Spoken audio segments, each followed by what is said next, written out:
میں نے مضبوطی سے کہا، اس ناول کا اختتام ہم دونوں لکھیں گے۔ اس نے ہاں کہہ دی۔ عارف نے ایک چھوٹے سے گھر کا پتہ دیا جو اس نے خاص طور پر کرائے پر لیا تھا۔ یہاں کوئی نہیں جانتا، آپ آرام سے آ سکتی ہیں۔ پہلی ملاقات پر میں نے خود کو ایک مجرم کی طرح محسوس کیا، لیکن جب میں نے اس کے گھر میں قدم رکھا تو میں نے دیکھا کہ اس نے ہر چیز میری پسند کے مطابق رکھی تھی۔ میرے پسندیدہ پھول، میرے پسندیدہ خوشبو کی موم بتیاں اور میری کتابیں شیلف پر سجی ہوئی تھی۔ آپ نے یہ سب میرے لیے کیا۔ ہر ناول کا ایک ماحول ہوتا ہے، اس نے کہا۔ میں چاہتا تھا کہ ہمارا ناول بھی کامل ماحول میں لکھا جائے۔ اس دن ہم نے باتوں میں گھنٹے گزارے۔ عارف نے اپنی زندگی کے بارے میں بتایا، اس کی تنہائی، اس کے خواب، اس کی محرومیاں۔ میں نے اپنے بارے میں بتایا، میری شادی، میرے شوہر کی وفات، میری تنہائی، اور پھر وہ ہوا جو ہونا تھا۔ اس ناول کے اوراق روز بروز لکھے جا رہے میں شامل ہوتا۔ ایک دن عائشہ مجھ سے کہا، امی، عارف بھائی کتنے اچھے ہیں نا، آج انہوں نے یونیورسٹی میں میرے پروجیکٹ پر مدد کی۔ میں نے مسکرا کر کہا، ہاں بیٹا،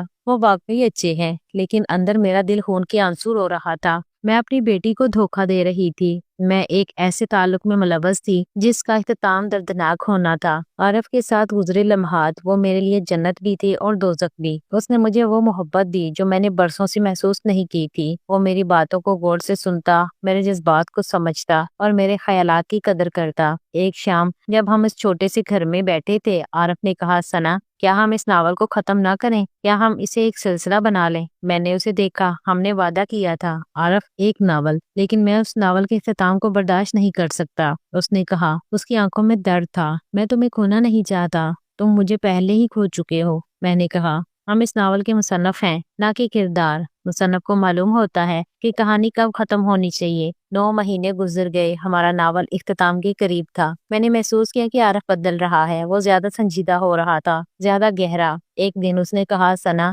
مجھے ایک بات کہنی ہے۔ کہو۔ میں عائشہ سے محبت کرنے لگا ہوں۔ کمرے میں خاموشی چھا گئی۔ میں نے حیرت سے دیکھا۔ کیا کہا تم نے؟ یہ شروع میں ایک ڈرامہ تھا، ایک کردار، اس نے کہا، آنکھیں نیچی کیے، لیکن اب یہ حقیقت بن گیا ہے۔ وہ معصوم ہے، پرجوش ہے اور مجھ سے سچی محبت کرتی ہے۔ میرے آنسو نکل آئے۔ اور تم اسے دھوکہ دے رہے ہو، تم دونوں کو دھوکہ دے رہے ہو۔ میں جانتا ہوں، اس نے کہا۔ اس کی آواز میں پچھتاوا تھا۔ میں ایک غلطی کر چکا ہوں، ایک بہت بڑی غلطی۔ تو اب کیا کرو گے؟ میں نے پوچھا۔ میں ناول ختم کرنا چاہتا ہوں، اس نے کہا، اور پھر میں عائشہ سے سچ کہنا چاہتا ہوں۔ نہیں، میں چیخ اٹھی۔ تم اسے کبھی مت بتانا، وہ برداشت نہیں کر پائے گی۔ لیکن میں اسے دھوکہ نہیں دے سکتا ثنا، اس نے کہا۔ تمہیں پتا ہے میں نے کیا کیا ہے؟ میں نے تم دونوں کے جذبات کے ساتھ کھیل کھیلا ہے۔ اس دن میں نے محسوس کیا کہ ہمارا ناول واقعی ختم ہو رہا ہے، لیکن اختتام وہ نہیں تھا جس کا میں نے تصور کیا تھا۔ ہماری آخری ملاقات پر عارف نے کہا، ثنا، میں نے فیصلہ کر لیا ہے،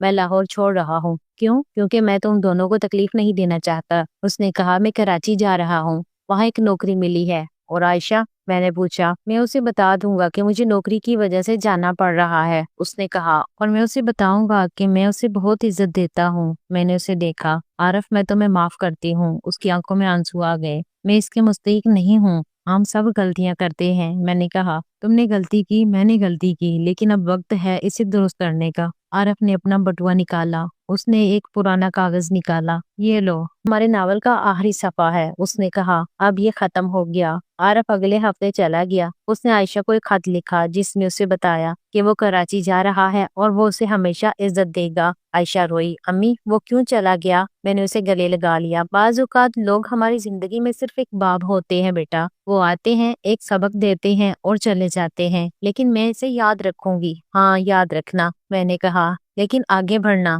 عارف کے جانے کے بعد میری زندگی واپس معمول پر آ گئی، لیکن میں بدل چکی تھی۔ 1 سال بعد میرا نیا شاعری مجموعہ ایک ناول کی یاد شائع ہوا۔ اس میں میں نے اپنے تمام جذبات، تمام تجربات، تمام درد کو الفاظ کا روپ دیا تھا۔ کتاب بہت مقبول ہوئی۔ ایک ادبی کانفرنس میں ایک نوجوان نقاد نے پوچھا، ثنا صاحبہ، اس کتاب میں ایک ناول کے بارے میں نظم ہے، کیا یہ حقیقی ہے؟ میں نے مسکرا کر کہا، ہر شاعر کی زندگی میں کچھ ناول ہوتے ہیں جو لکھے نہیں جاتے، بس محسوس کیے جاتے ہیں۔ کچھ مہینے بعد مجھے عارف کا خط ملا۔ اس نے لکھا تھا، پیاری ثنا، تمہاری نئی کتاب پڑھی، یہ بہت خوبصورت ہے، تم نے ہمارے ناول کو الفاظ دے دیے ہیں، میں کراچی میں خوش ہوں۔ میں نے ایک نئی کتاب لکھی ہے جس کا نام ہے معافی کے الفاظ۔ میں نے عائشہ کو خط لکھا اور اس نے مجھے معاف کر دیا۔ ہم دوست ہیں۔ تمہاری شاعری اب بھی میرے دل کی زبان ہے۔ میں نے خط پڑھا اور مسکرا دی۔ آج میں اپنی بالکنی میں بیٹھی ہوں، سامنے میرے باغ کے پھول کھلے ہوئے ہیں۔ عائشہ اندر آتی ہے۔ امی چائے تیار ہے۔